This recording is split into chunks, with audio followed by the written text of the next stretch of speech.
সূত্রপাত হয় মহাজাতি সেন্ট্রাল এলাকায় যখন বক্তৃতা করছিলেন বিজেপি প্রার্থী রত্না দেবনাথ। ঘটনার চক্রে সেখানে এসে পড়ে সিপিআইএম এর একটি প্রচার টোটো। মঞ্চ থেকে এক বিজেপি নেতা হাত নাড়তেই বন্ধ করে দেওয়া হয় সিপিআইএম এর প্রচার। ঠিক কি ঘটেছিল সেই সময় দেখুন। এই রাস্তায় যে টোটোটা যাচ্ছে তাদের আমি চরম ধিক্কার জানাই, এই মঞ্চ থেকে চরম ধিক্কার জানাই আমি এই সিপিএম পার্টিকে, এই নির্লজ্জ সিপিএমকে আমি এই মঞ্চ থেকে।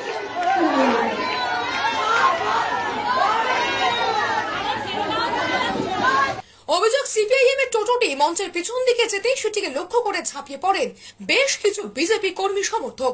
মারধর করা হয় টোটোতে থাকা বাবা ও মেয়েকে। ছিঁড়ে দেওয়া হয় প্রার্থী কলতান দাশগুপ্তের ফেস্টুন ফ্ল্যাগ। আর এই ঘটনাটি জানাজানি হতেই তীব্র উত্তেজনা ছড়িয়ে পড়ে এলাকায়। খবর পেয়ে ঘটনাস্থলে ছুটে আসেন কলতান দাশগুপ্ত সহ অনির্বাণ ভট্টাচার্য, তৃণমূল নেতা গৌর অধিকারী। পথে নেমে আসেন এলাকার সাধারণ মানুষেরাও।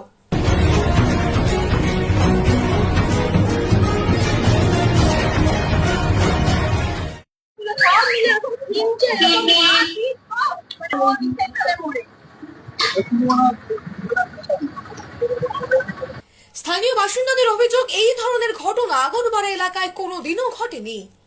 কখনো এরকম দেখিনি, আমাদের কখন ছিল না, কোনো সময় ছিল না। যে যার মতন করতেন, আমরা বানিয়ে দিতে সাধারণভাবে থাকতাম। কিন্তু এইভাবে একটা ছোট্ট বাচ্চা মেয়ের উপর ওরা মানে যেই হোক, যে দুর্বৃত্তই করে থাকুক না কেন, খুবই খারাপ কাজ করলেন। এর একটা প্রতিবাদ হওয়া দরকার, সবাই মিলেই হওয়া দরকার। সমস্ত দলমত নির্বিশেষেই এর প্রতিবাদ করা উচিত। আমরা আগরপাড়া বাসিন্দা হিসেবে তীব্র প্রতিবাদ জানাই। কলতান দাশগুপ্ত সরাসরি জানালেন, কোনোভাবেই এই ঘটনায় অভিযুক্তদের ছাড়া হবে না। এই ঘটনা আগরপাড়ায় এর আগে কখনো ঘটেনি বলেই এলাকার মানুষজন বলছেন। যেখানে শান্তির পরিবেশ ছিল, সবাই তার মতো করে রাজনীতি করত। একটি বাচ্চা মেয়ের ওপর এইভাবে লোকজন আক্রমণ করছেন তার রাজনৈতিক প্রচারের জন্য, যেটা সে নিয়ম মেনে করছে, এটা আগরপাড়ার ইতিহাসে কোনোদিন ঘটেনি। ভবিষ্যতেও যাতে না ঘটে তার জন্য আমাদের লড়তে হবে।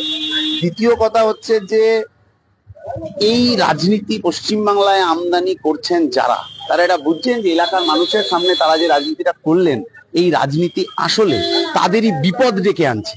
এই যা করলেন, এতে আসলে মানুষের বিচ্ছিন্নতা বাড়বে এবং এই ঘটনা কিন্তু আমরা ছেড়ে দেব না।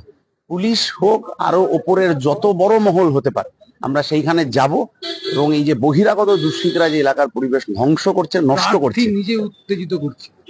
প্রার্থী কি করছেন সে তো তার ব্যাপার, কিন্তু গোটা রাজনীতির পরিবেশ যে কলুষিত হচ্ছে, তাতে ওপর থেকে নিচ অব্দি যত এই ধরনের ঘটনা ঘটানোর মাথা যারা আছে, তাদের বিরুদ্ধে যথাযথ ব্যবস্থা আমরা নেব। এইটা এখানে শেষ হতে দেওয়া যাবে না।